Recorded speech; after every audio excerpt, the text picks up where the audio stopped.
Red Bull has excelled in the previous 2 seasons, and for any team it's tough to sustain that drive. For a squad that's claimed victory in 38 out of 44 races under these ground effect regulations, you'd assume it would be arduous to progress. But I don't believe that's Red Bull's mindset. Entering the 3rd season of these guidelines, searching for that striking wow features will be tricky. But Red Bull will be striving for every gram of downforce and to conserve every gram of mass. While media attention swarms around Christian Horner's investigation, the real story lies in Red Bull's adoption of Mercedes' design. Exploring the RB20's innovations and hidden components sheds light on why this adoption spells trouble for competitors. What exactly has Red Bull done? One of the distinctive features of the new RB20 is the reshaped engine cover, which looks similar to the design Mercedes used last year. Despite this resemblance, Verstappen still considers it to have a unique Red Bull style to it. The RB20 also seems to have adopted the narrow sidepod inlets that are common on previous year's launch spec W14. These inlets were partly hidden under the lights during the car's launch, as were other parts like the floor edges, which had no features at all. Mercedes used a comparable minimalist zero sidepod design for the full 2022 season and the start of last year before moving away from it. In summary, while the new Red Bull incorporates some design elements from Mercedes, it still retains an overall Red Bull aesthetic according to Verstappen. Other teams have come up with their own versions of the large lower lip inlet and undercut design that Red Bull has created over the past 2 seasons. However, Red Bull has removed the lower lip on the RB20 and now has a protruding upper lip instead. This upper lip is an extension of the top surface of the sidepod. As a result, the RB20 has a large ramp that begins in front of the cockpit and ends just before the rear wheels. This contrasts with the other cars on the grid, whose sidepod ramps originate at the back of the cockpit. The RB20 has a tiny vertical inlet below its large upper lip that was not visible at launch. The lights were positioned above the car, leaving a dark space under the lip that revealed no details. But the pre-season testing showed a tight inlet hugging the cockpit side.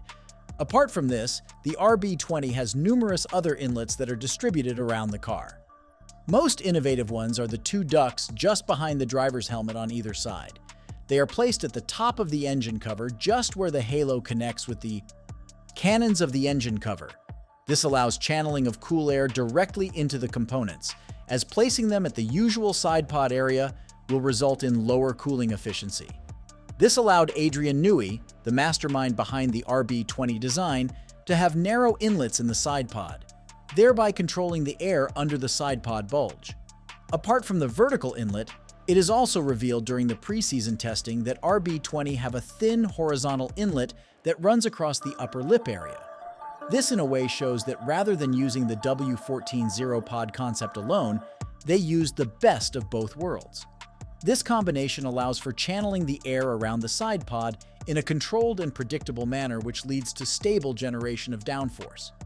This was an issue for the Mercedes W14 last year. There must be some benefits to this new design. Red Bull would not have just done it for no reason. So let's try to figure out what those benefits could be. First, it's important to remember the purpose of the side pods. The whole reason there is an opening at the front of an F1 car is to allow air in, which then goes over the cooling system connected to the engine, taking heat away from the engine and out the back of the car. So cooling is the main purpose, but like everything on an F1 car, the side pods need to provide more than just their primary function. So the teams also design them to help with aerodynamics. The Red Bull cooling system layout in the car is somewhat mysterious, but this new design helps make the cooling more effective.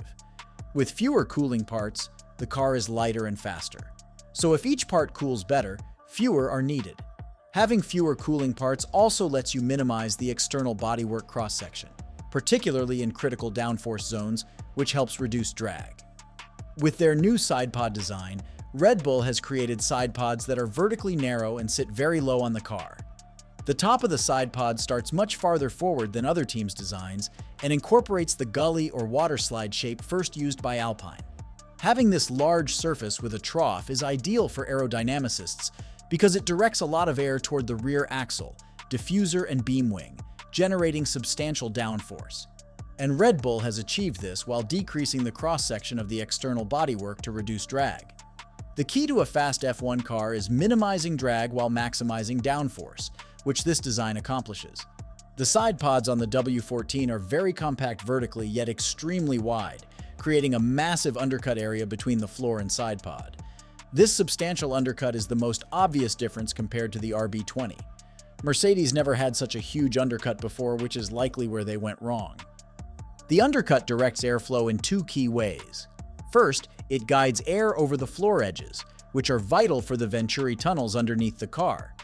As I've explained previously, the shaped floor edges create air vortices that trap the airflow beneath the floor, expelling it from the diffuser and boosting downforce from the floor and diffuser. Second, the undercut channels air towards the rear axle where it converges with the airflow going over the top of the side pod, across the diffuser and beam wing. This all helps optimize airflow.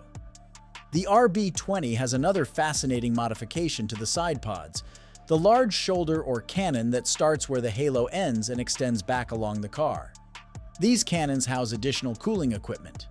Air entering through the hole in the roll hoop flows through the cannons and exits at the rear. This cannon design takes inspiration from the Mercedes W14 once again. The cannons form an exterior channel from the inlet to the back, channeling air to the rear aero, improving its performance. A key difference between the Red Bull and Mercedes designs is that the RB20's cannons drop more steeply at the rear, releasing air lower than on the W14. This daring design choice, showcased through smart lighting techniques during the launch, conceals intricate details. The RB20's unique side pod inlet, reminiscent of Mercedes W14, incorporates elements of the Zeropod concept while retaining the bulbous side pod characteristic of Red Bull. The design aims to optimize cooling efficiency, reduce drag, and enhance aerodynamics, ultimately improving performance.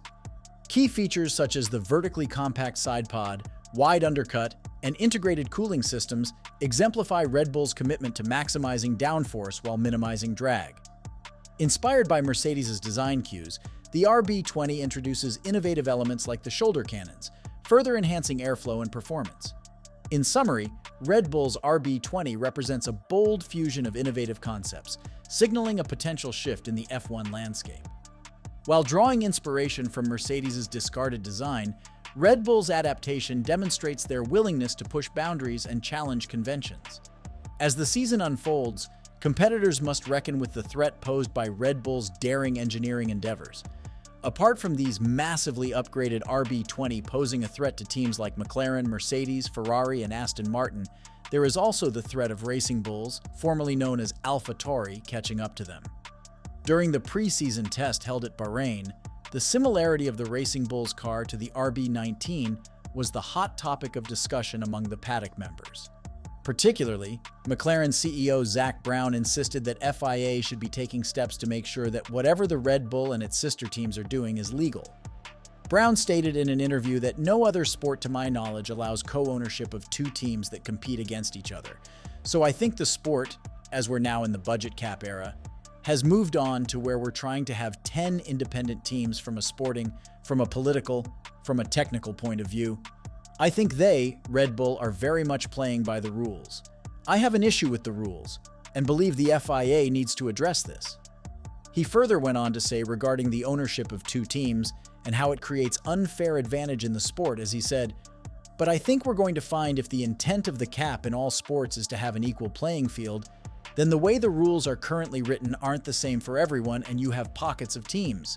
Also, the AB team situation doesn't have that level playing field. So I think we now need to address it, and the FIA needs to address it through the rules." What are your thoughts on Red Bull's new car? Let us know in the comments below and make sure to smash that like button, subscribe, and turn on the bell icon to never miss another upload from us. See you in the next video.